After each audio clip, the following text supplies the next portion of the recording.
मंडळी निमित्त होतं सातारा जिल्ह्यातल्या औंध येथील श्रीमंत हर्षितराजे इंग्लिश मीडियम हायस्कूलच्या नवीन इमारतीच्या लोकार्पण सोहळ्याचं.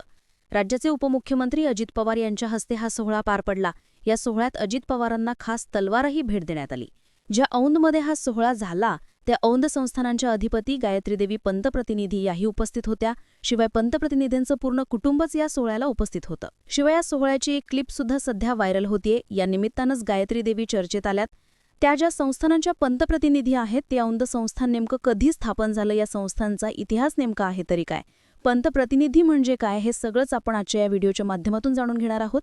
यासोबतच गायत्रीदेवी पंतप्रतिनिधी यांच्याबद्दलची देखील माहिती पाहणार आहोत. नमस्कार, मी शिवानी पाटील. तुम्ही बघताय आजचा आवाज.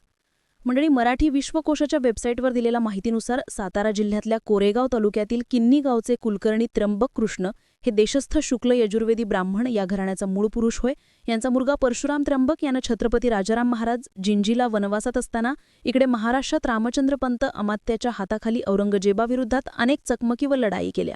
या काळात त्यांनी त्यांची शौर्य व कर्तबगारी दाखवली. यामुळे राजाराम महाराजांनी त्यांना पंतप्रतिनिधी पद दिलं आणि सोबतच शमशेरजंग बहादूर हा किताब सुद्धा दिला. पुढे परशुराम त्र्यंबक यांनी विशेष पराक्रम दाखवला. त्यानंतर शाहू महाराज आणि मोगल मर्दिनी ताराराणी यांच्यात गादीवरून संघर्ष सुरू झाला. त्यात या पंतप्रतिनिधींनी सुरुवातीला ताराबाईंचा पक्ष सोडला नाही, पण पुढे या घराण्याच्या 2 शाखा झाल्या. एक शाखा सातारा छत्रपतींच्या राज्यात औंध इथं स्थिरावली, तर दुसरी कोल्हापूर छत्रपतींच्या राज्यात विशाळगडावर स्थायिक झाली. परशुराम पंतानंतर त्यांचा मुलगा श्रीपतराव काहीसा कर्तबगार निघाला. त्यानंतरच्या काळात पेशव्यांचे आणि पंतप्रतिनिधींचे सूत नीट जुमले नाहीत. काळ बदलत गेला. भारतावर इंग्रजांचा अंमल सुरू झाला. त्या काळात संस्थानात विशेष असं काही घडलं नाही. मात्र 20व्या शतकात भवानराव उर्फ बाळासाहेब पंतप्रतिनी ही उल्लेखनीय व्यक्ती या घराण्यात होऊन गेली. भवानराव हे सुशिक्षित, कलाभिज्ञ, चित्रकार व विद्वान होते आणि औद्योगिक विकास, सूर्यनमस्कार, व्यायाम, शिक्षण प्रसार इत्यादींचे ते चाहते होते. त्यांनी औंध संस्थानात बऱ्याच सुधारणा केल्या. त्यांचं शिक्षण सातारा आणि पुणे इथं BA पर्यंत झालं. पुढे मुंबईत वर्षभर कायद्याचा त्यांनी अभ्यास केला. पुढे वडील श्रीनिवास पंतप्रतिनिधी यांचे मुख्य सचिव म्हणून त्यांनी काम पाहिलं. 1909 मध्ये ते संस्थांच्या नादीवर आले. संस्थानिक म्हणून त्यांची कारकीर्द वाखाणण्याजोगी ठरली आहे. महात्मा गांधींच्या तत्त्वज्ञानापासून प्रेरित होऊन 1939 मध्ये औंध संस्थानात विकेंद्रित ग्रामराज्यावर आधारित अशी लोकशाही त्यांनी आणली. एवढ्यावरच न थांबता 10 वर्ष म्हणजे 1948 औंध संस्थान भारतीय संघराज्यात विलीन होईपर्यंत यशस्वीरित्या राबवलं. संस्थानातील प्रत्येक गाव मूलभूत गरजांबाबत स्वयंपूर्ण करणं, त्या गावातून येणारा महसूल त्या गावच्या विकास कार्यासाठी देणं यांसारख्या चांगल्या कल्पना त्यांनी केवळ जोपासल्याच नाहीत, तर त्या अंमलात आणण्याचा प्रयत्न केला. त्यांच्या काळात औंध संस्थानात शिक्षण सक्तीचं आणि मोफत होतं. याशिवाय त्यांनी संस्थानाचा कारभार काउन्सिलमार्फत चालावा अशी योजना केलेली. सरकारी 10, सरकारनियुक्त 7 आणि लोकनियुक्त 18 सभासद होते. लोकनियुक्त राज्य पद्धतीकडे त्यांचा ओढा होता हे दिसून आलेलं. भवानराव पंतप्रतिनिधी आणखी एका कारणासाठी ओळखले जायचे. ते कारण होतं सूर्यनमस्कार. आता तुम्ही म्हणाल, सूर्यनमस्कार आणि एखादा राजा यांचा संबंध काय? तर भवानराव हे सूर्यनमस्काराचे बुकते होते. वयाची 45 वर्ष उलटल्यानंतर मिर्जेच्या राजाच्या सल्ल्यानुसार त्यांनी दररोज 300 सूर्यनमस्कार घालायला सुरुवात केली. व्यायाम आणि त्यातही सूर्यनमस्काराचा त्यांनी विशेष प्रचार केला. औंधच्या यमाई देवीवर त्यांची जितकी प्रगाढ श्रद्धा होती तितकीच त्यांची सूर्यनमस्कारावरही होती असं सांगतात. संस्थानातल्या शाळांमध्ये त्यांनी सूर्यनमस्कार घालण्याची प्रथा रूढ केलेली होती. ते स्वतः सूर्यनमस्कारावर व्याख्यानही देत असत. एवढ्यावरच थांबतील ते भवानराव कसले? त्यांनी सूर्यनमस्काराचं फोटोसहित पुस्तकही छापलं आणि लोकांना वाटप केलं. त्यांच्या या सूर्यनमस्काराच्या वेळावर आचार्य यात्रेंनी साष्टांग नमस्कार नावाचं विनोदी नाटक देखील लिहिलंय. याशिवाय भवानराव हे कलावस्तूंचे चित्रांचे संग्राहक म्हणून देखील ओळखले जातात. ते स्वतः सुंदर चित्र काढत नामवंत चित्रकारांना त्यांनी आश्रय दिला आणि त्यांच्याकडून उत्तमोत्तम चित्र काढून घेतली. म्हणूनच आजही औंधचं भवानी संग्रहारी कलावस्तूंनी संपन्न मानलं जातं.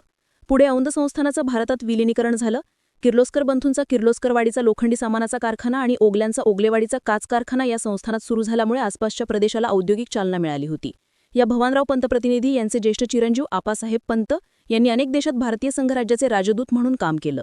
आजची परिस्थिती लक्षात घेता या संस्थानाच्या अधिपती म्हणून सध्या गायत्रीदेवी पंतप्रतिनिधी या पाहत आहेत.